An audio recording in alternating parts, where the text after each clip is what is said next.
So, how did I learn American English without ever living in America? That's a good question.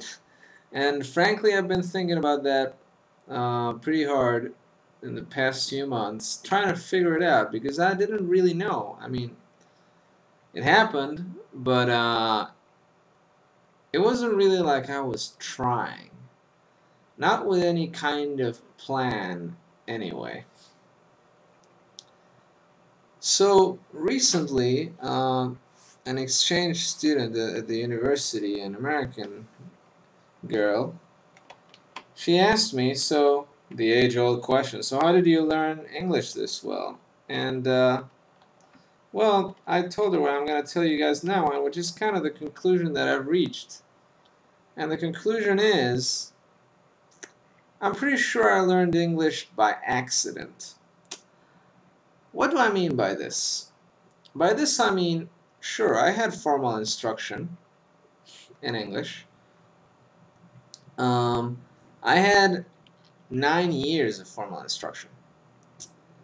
Um, Technically 9.5 years, but let's say 9 continuous years of formal instruction. That semester doesn't really count. By that time, I was very, very fluent.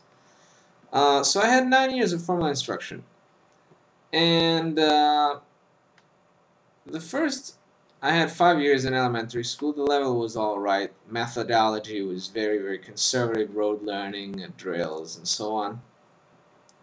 Just classroom learning, very basic rote classroom learning. That solidified some grammar points pretty. That did work for some things. It gave me a solid foundation in grammar, especially when writing. Um, and like I said, it was good for some things and not others. Now, then in high school, I took 5 years of English in high school, but I don't really count those because the level was so-so. I mean, I'm not saying it was a complete waste of time, but I didn't learn a lot. I didn't learn a lot, really. But I went to an institute for 4 years, and at least the three first years I was learning something. They had a good approach. It was as close to immersion as possible during classroom time. The teachers never spoke Spanish, never translated. We were encouraged not to translate. We weren't allowed to speak Spanish in class. So, give or take, yeah, the first 3 years were productive for me. But what happened? I can only say I was comfortable really by the seventh year of learning. So I was about 14. And about that same time, I was comfortable enough. But I couldn't really say I was excellent. I wasn't really worried about it either. But I started going on the internet. I started going on Fnet. Maybe you've heard of Fnet. It's one of the largest networks that you can access through the IRC chat protocol.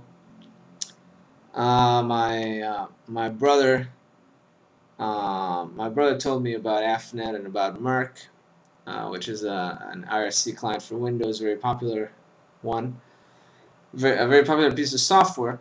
And I started chatting, and that's when I really started through the internet. When I was 13, 14 years old, let's say.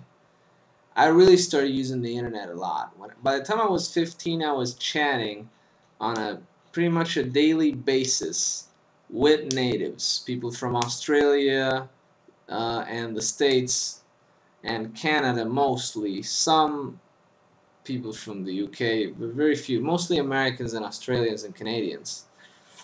And I started using English a lot. I started picking up a lot of colloquial expressions, and I really started immersing myself into the internet, reading and reading for hours on end, all English content, mostly made by natives. Uh, And really, it wasn't like I was trying to achieve excellence. What I was trying to do was access a world that I wanted to be a part of. I wasn't really trying to learn English. I was trying to get into a world of content that happened to be in English.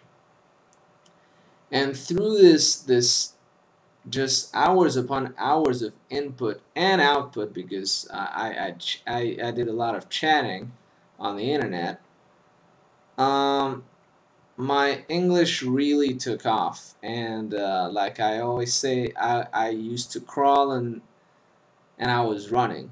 I was really running. In 2005, I went to the States for a week. It was a good experience because I had only been to the States once before, and it was with my family. Most of the time we were together. We spoke Spanish. It was a very interesting experience from a cultural point of view, but I didn't really get that much out of the trip linguistically speaking. But the second time I was there, I was with my brother, and sure, we spoke Spanish all the time. But I started watching television, and I really it was really the first time that I could make a fair assessment of my abilities in a real situation. I came to realize that I still needed to work on my listening comprehension. And basically what I did not it wasn't anything even resembling study or working at it. I just started listening to more movies, turning the subtitles off and just trying to get the raw content. And my listening comprehension when it comes to American and and I'm guessing Canadian English too is just excellent nowadays. I don't mean to toot my own horn. That's just reality. I mean, I can understand close to 100% um, from real sources. Real life situations, people mumbling. With mannerisms and people with different accents. I've been all over the states in my last trip, which I will tell you about in a video coming soon. So anyway, basically, it was just a lot of input and interaction with real English, the kind of English that has a little bit to do with the textbook English you're taught in class, but a lot, but that's really mostly quite different. And basically my approach and it wasn't an intentional approach. It was a whimsical approach. It was a natural approach.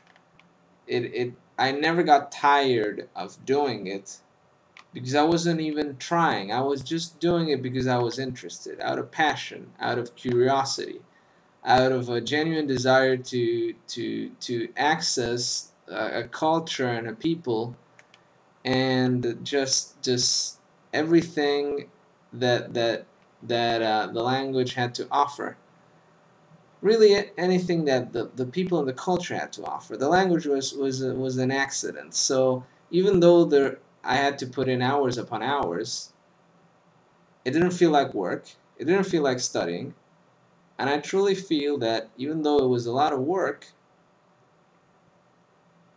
it was really more like a game. And the learning was actually an accident, a happy accident that I am now very grateful for. And I get to access this beautiful language and then this beautiful culture. So that's about it, really. If my approach could be summarized, I'm sure some of you guys might have heard of Katsumoto and his website alljapaneseallthetime.com. His approach is all Japanese all the time, and really my approach was